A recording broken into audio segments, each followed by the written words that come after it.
Alors Graines d'idées, c'est une longue histoire maintenant, mais je crois qu'il y a eu un avant Graines d'idées qui peut expliquer Graines d'idées.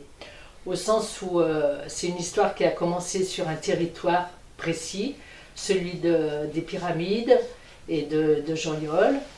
Un quartier populaire où il y avait à l'époque, et il y a sans doute toujours, beaucoup de précarité. Il y avait aussi beaucoup d'isolement, mais aussi une certaine dynamique entre les maisons de quartier, les habitants et des militants associatifs qui faisaient partie des maisons de quartier, et aussi des travailleurs sociaux. Et face à ces problèmes sociaux, et nous, les travailleurs sociaux qui étaient en lien avec ces familles, on s'est dit, si on veut que ces familles soient vraiment acteurs dans cette démarche DSQ, il faut inventer un moyen, et c'est là qu'ont été inventées les tables ouvertes, qui existent aussi toujours. Et donc c'était des repas sur les quartiers, assurés par des bénévoles et des familles en précarité, qui ont permis à des gens de se rencontrer. Donc il y avait des travailleurs sociaux, il y avait des militants associatifs, il y a des familles en précarité.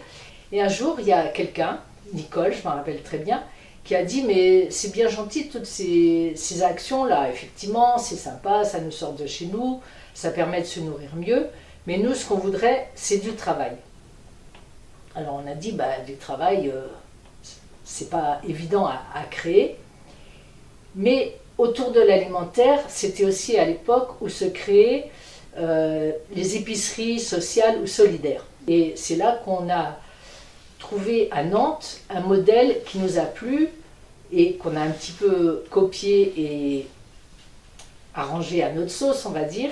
C'était le modèle du membre actif dans une épicerie solidaire, proposer à des gens de donner bénévolement 3 demi-journées au service de l'épicerie et en échange de ramener chez eux de la nourriture qui n'était plus le fruit d'une quête, ou voilà, c'était le fruit de leur travail. Donc c'est comme ça que Graines d'idées a commencé, tout petit, dans une maison rue Gutenberg. On a proposé aux gens de mettre en œuvre leurs compétences, leurs capacités. Et ça a été donc une aventure commune où vraiment, je crois, on s'est appuyé sur les capacités des gens. Et ça n'a pas été un projet qui est tombé du ciel comme ça et on a mis en œuvre des mesures, voilà. C'est quelque chose qu'on a bâti ensemble de façon pragmatique et en s'appuyant sur les capacités des gens. Moi, j'ai découvert toute votre démarche et moi ça m'a plu, ça m'a vraiment plu parce que je savais que, habitant la maison le quartier des Pyramides depuis quelques années, je savais que c'était un quartier qui était pas mal sévi par le chômage. Donc on a eu une période avant de 94, une période d'expérimentation, et puis la démarche était assez probante. On essayait de répondre aux besoins fondamentaux des habitants les plus démunis du quartier, un des 2 quartiers Pyramides et Jean-Yol, et ce, avec une démarche où ils étaient actifs. Ils étaient donc, c'est ce que notamment Clément Pichot nous disait assez souvent, il y a cette démarche de réciprocité, c'est-à-dire que on appelait le don contre don, c'est-à-dire qu'il faut savoir que chaque personne, qu'elle soit en situation, je dirais, précaire ou pas, a la capacité de donner contre quelque chose, et c'est ça qui m'a plu. C'est-à-dire que là, l'idée des membres actifs de jardiner et d'avoir, donc avec un contrat de 3 demi-journées par semaine, et d'avoir en contrepartie l'accès à la nourriture mise à disposition de l'épicerie solidaire, ça c'était chouette. Alors, petite question à tous les deux. L'association a bien évidemment connu quelques évolutions, et tout particulièrement au bout de 10 ans. Oui, je crois qu'il y a eu une montée en charge. Au début, j'ai parlé de ce statut de membre actif, parce qu'on s'était aperçu qu'il y a certaines personnes qui étaient très éloignées de l'emploi, qui, même en leur proposant un emploi aidé à temps partiel, c'était une marche trop haute pour eux. Donc cette idée de proposer 3 demi-journées avec quand même des horaires, les exigences un petit peu du travail, ça a été une première initiative, donc le statut de membre actif. Et puis après, il y a une montée en charge du nombre de contrats aidés. Donc Marc, tu parlais du service linge. Il y a eu la table ouverte qui était auparavant assurée par des bénévoles et des travailleurs sociaux. Il y a eu une première animatrice d'embaucher pour assurer les tables ouvertes. Il y a eu donc une augmentation du nombre de contrats aidés. Oui, et il y a eu plusieurs étapes dans le développement de l'association. Ça sera relaté dans le film par d'autres personnes, mais moi, faut rappeler que ce que veut dire idée.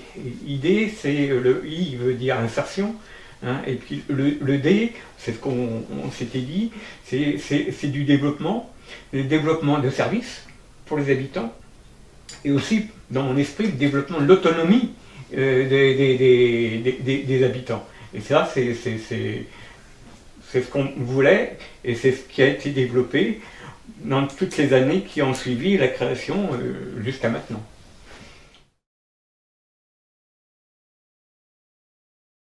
Oui, Graines d'Idées, j'étais bénévole au départ de Graines d'Idées. C'était des bâtiments qui étaient une maison au point du jour. Donc j'étais en détresse sociale un petit peu, quoi. Donc le travail m'a permis de me réinsérer dans la vie active, quoi.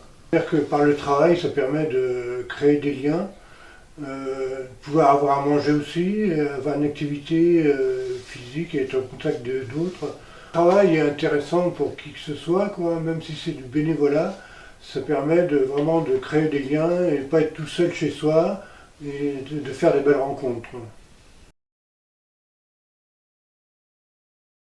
Le chantier d'insertion, quand ça démarrait, on était il y avait très peu de salariés. Il y avait un chantier autour de la cuisine, du maraîchage et puis l'épicerie solidaire. C'est vrai que les légumes qui étaient cultivés étaient vendus directement à l'épicerie solidaire et également cuisinés c'est les salariés qui géraient l'atelier cuisine. Et puis ça concerne des personnes qui sont éloignées de l'emploi, qui ont certains freins, ça peut être autour de la mobilité, du logement, et le but étant de les aider à pouvoir reprendre un rythme de travail et pouvoir reprendre une activité pour aller vers l'insertion sociale et professionnelle. Les chantiers d'insertion, ça a permis aux personnes de se professionnaliser. Du coup, on a mis en place des formations, on a aussi travaillé autour des évaluations pour que les gens puissent prendre en compte toutes les compétences qu'ils pouvaient avoir et qu'ils pouvaient développer sur le chantier d'insertion. Ça, c'est très important. Et puis, il y a l'accompagnement, c'est-à-dire que le chantier d'insertion, les personnes viennent travailler sur les différentes activités. Mais à côté de ça, il y a aussi tout l'accompagnement qui est fait par la conseillère en insertion professionnelle. Alors bien sûr, c'est un échange entre le salarié et la conseillère. Et le but est vraiment de pouvoir justement lever tous les freins à l'emploi pour que les personnes puissent aller vers un emploi ordinaire par la suite. Je suis passée aussi par une formation. Moi, j'ai pu me former aussi tout au long de mon parcours à Graines d'Idées. Parce que du coup, au départ, je n'étais pas conseillère en insertion professionnelle. C'est que voilà, mon parcours a aussi un peu évolué au sein de l'association et j'ai pu me former justement pour mieux accompagner les personnes, les salariés. Alors en 2011, il fallait consolider le modèle économique et puis il y avait de plus en plus de besoins sur le territoire, de plus en plus de personnes qui avaient besoin d'être accompagnées à travers une activité salariée, puisque chez nous les gens sont salariés, c'est ça qui est important aussi. Et du coup l'ancien directeur Gérard Vaugelade et la présidente de l'époque Catherine Simoneau ont décidé de développer les chantiers. On l'a développé pour plusieurs raisons. La première raison, c'était d'avoir des services qui répondent mieux aux besoins des habitants. La deuxième raison qu'on a eue, c'était aussi d'avoir des activités qui permettent à nos salariés en parcours de mieux rebondir. C'est-à-dire d'avoir des activités qui leur donnent une expérience, qui leur donnent des compétences qu'elles pourront utiliser après dans un travail en sortant. Et puis la dernière raison du développement de nos activités économiques, ça a été d'avoir des ressources en propre qui ne dépendent que de nous. Mais là, c'est vraiment des activités que nous, on a et qui nous permettent de conforter un peu et d'être plus sereins sur la survie de notre action sociale, parce que l'action sociale, elle est par essence pas rentable économiquement, mais par contre elle est indispensable. Et ça a toujours été quelque chose d'important pour le conseil d'administration de maintenir notre action sociale. Ils ont créé l'activité environnement espace vert. Alors ça a commencé par du broyage chez les particuliers. Donc voilà, c'était aussi créer des nouvelles activités salariées. On a aussi développé autour des composteurs et des activités des encombrants. Donc le ramassage des encombrants dans les quartiers prioritaires de la ville, notamment pour le compte de Vendée Habitat. Donc ce sont toutes ces activités qui sont venues s'agréer finalement aux chantiers existants et puis qui ont permis de proposer plus de places, plus de postes et d'accompagner plus de personnes. Tout ça, ça n'aurait pas pu se faire sans le soutien de la DETS et du conseil départemental, qui sont aujourd'hui les deux entités qui nous permettent d'accompagner les personnes, à la fois en nous donnant un agrément et en nous donnant des financements pour pouvoir être chantier d'insertion et accompagner les gens. En 2016, on a également repris l'atelier couture. Donc aujourd'hui, on propose une activité autour de la couture et de la maroquinerie, ce qui nous permet aussi de proposer des débouchés pour des femmes notamment et pour des personnes issues de l'immigration qui aiment coudre et qui savent coudre. On en a beaucoup. Et du coup, ça nous permet aujourd'hui de proposer une activité traiteur, une activité maraîchage biologique. On fait également les plants. Une activité environnement espace vert qu'on a beaucoup développée depuis, puisqu'aujourd'hui on a 30 personnes qui y travaillent. Une activité autour de l'épicerie solidaire qui existe toujours depuis le début. Et puis la couture maroquinerie. Voilà. Aujourd'hui, Graines d'idées, en 2025, c'est 60 personnes qui travaillent sur les chantiers quotidiennement, qui ont un contrat de travail, un salaire et qui bénéficient d'un accompagnement par des conseillères en insertion professionnelle pour pouvoir aller travailler ensuite dans toutes les entreprises du territoire qui en ont besoin. En fait, ça s'est poursuivi par les membres actifs. En fait, le système membre actif, en tout cas, a toujours continué d'exister. Et des ateliers, des choses différentes qui peuvent être faites par les membres actifs. Et puis il y a aussi l'épicerie solidaire qui est importante aussi sur la ville et qui permet à des personnes qui ont des petites ressources de venir s'alimenter pour très peu cher. Et ça c'est aussi important dans la continuité de l'association. Graines d'idées a toujours eu l'ambition de s'adresser au plus grand nombre et notamment aux personnes qui rencontraient des difficultés dans leur parcours. Mais il y a aussi beaucoup de personnes qui n'en sont pas encore à reprendre une activité salariée et qui ont besoin de reprendre des activités pour se faire plaisir, pour reprendre confiance en elles, pour sortir de chez elles. Et c'est un premier pas. Donc effectivement, comme Anne le disait, il y a les membres actifs qui ont toujours continué.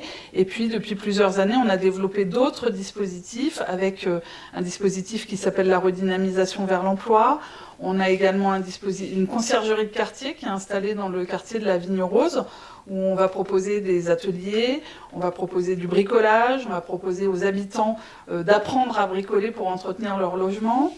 On a également des chantiers jeunes qui se sont développés avec des jeunes qui nous sont adressés par les services de prévention de la ville de La Roche-sur-Yon et qui viennent travailler avec nous pendant une semaine pour faire des chantiers de peinture dans les quartiers pour reprendre un rythme, reprendre une activité.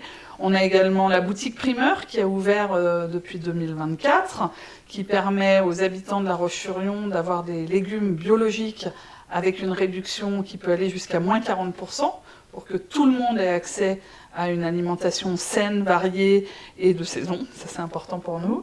Et puis, voilà, on va essayer et on essaye de répondre aux besoins que peuvent émettre les habitants sur les quartiers pour pouvoir y créer à la fois de l'animation, du lien social et puis remettre aussi le lien social entre les personnes. Je pense que c'est le maître mot de toutes les activités qu'on fait à Graines d'idées. C'est beaucoup de professionnels qui sont mobilisés, puisque aujourd'hui, pour Là, en 2025, pour accompagner une soixantaine de salariés et plus d'une trentaine de personnes inscrites sur nos activités sociales, on a 23 salariés permanents, des conseillères en insertion sociale et professionnelle, et puis des encadrants techniques, c'est-à-dire des gens qui sont spécialisés dans un métier et qui vont à la fois conduire des chantiers pour des clients et accompagner les personnes dans l'apprentissage des gestes techniques au quotidien.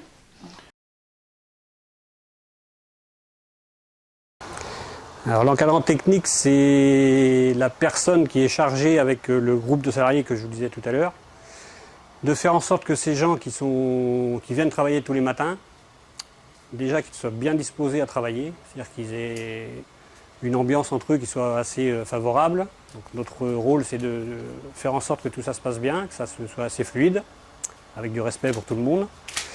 Et après, évidemment, de faire en sorte que la production de légumes soit adéquate comme dans toute exploitation classique, sachant que ce sont souvent des gens qui n'ont jamais ou très peu fait de légumes. Donc charge à nous de leur apprendre et de faire eux-mêmes tout seuls, de façon à ce qu'ils acquièrent une certaine indépendance. Ça, c'est le principal. Et après, on travaille beaucoup aussi avec nos collègues qui sont conseillères en insertion. Parce que ces salariés qui viennent travailler chez nous, en fait, ils n'ont pas du tout pour vocation d'être maraîchers. Le but de leur travail ici, pendant le chantier d'insertion, c'est de reprendre pied avec le milieu du travail, de respecter des horaires, de respecter un minimum de cadre de travail. Et ils se testent un peu comme ça et petit à petit, en général, ils acquièrent une confiance en eux qui fait qu'ils reprennent vie, entre guillemets. Et avec nos collègues en insertion, on essaie de voir avec eux quel métier pourrait les intéresser ou quel objectif ils peuvent avoir pendant qu'ils sont chez nous. J'accompagne les salariés donc, du chantier d'insertion dans leur démarche administrative, mais aussi à la levée des freins donc pour l'emploi, comme par exemple la mobilité, ça peut être aussi la maîtrise de la langue française. Et je les accompagne également dans leur projet professionnel, donc pour les aider à construire ce projet. Donc ça peut être par l'intermédiaire de stages, mais aussi de visites d'entreprise et puis de rencontres avec les employeurs.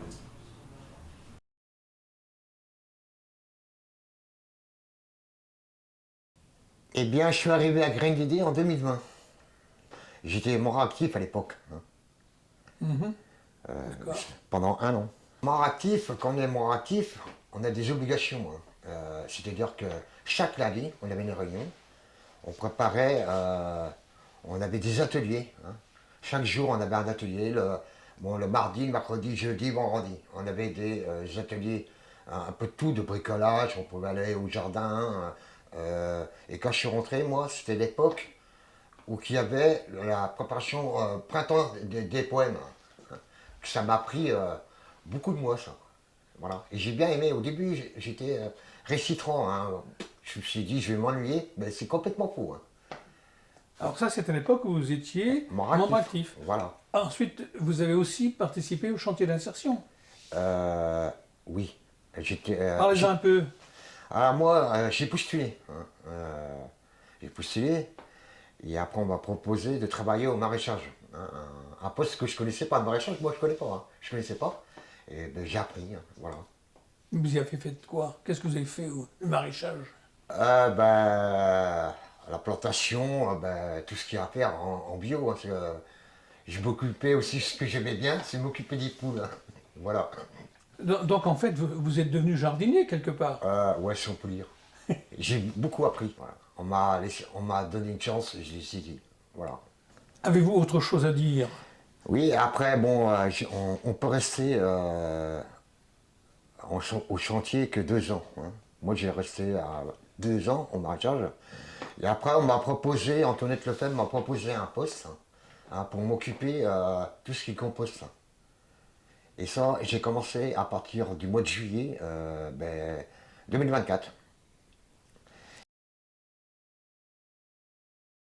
Les régies de quartier, ce sont des associations complètement à part entière et autonomes dans leurs décisions, mais qui développent des activités qui sont adaptés à leur territoire et aux besoins des habitants des quartiers sur lesquels ils interviennent, mais que toutes ces associations ont en commun 4 missions, je dirais. Il y a une mission citoyenne, il y a un projet aussi social, il y a un aspect économique, et puis la dernière mission qui a été rajoutée en cours de route, c'est au niveau de la transition écologique et solidaire. Et du coup, quand on a vu ça, on s'est dit, mais c'est exactement ce qu'on fait. Les régies de quartier, c'est plutôt en référence au théâtre, c'est-à-dire c'est la régie son et la régie lumière. Et c'est en fin de compte, c'était de dire c'est des associations qui mettent la lumière sur des quartiers et qui portent un micro pour faire entendre la voix des habitants. On l'a appelé régie de quartier avec un S à quartier parce qu'on a la volonté d'être présent sur tous les quartiers un peu politiques de la ville et les quartiers où il y a des personnes en précarité sur l'ensemble de la ville. Enfin. La première chose, je dirais, qui reste, c'est pour et avec les habitants. C'est une phrase qui était dans les premiers statuts de l'association, pour et avec les personnes. Et c'est devenu un peu c'est resté notre signature, au point que maintenant, c'est écrit sur tous nos camions et tous nos bâtiments. On a Graines d'idées, régie de quartier de La Roche-sur-Yon, pour et avec les habitants. Et ça, c'est vraiment quelque chose qui est important pour nous. C'est-à-dire qu'on fait... c'est pas nous qui décidons comme ça, mais c'est pour les habitants, mais c'est avec les habitants. C'est quelque chose qui est important et qui a toujours été important et qui le restera.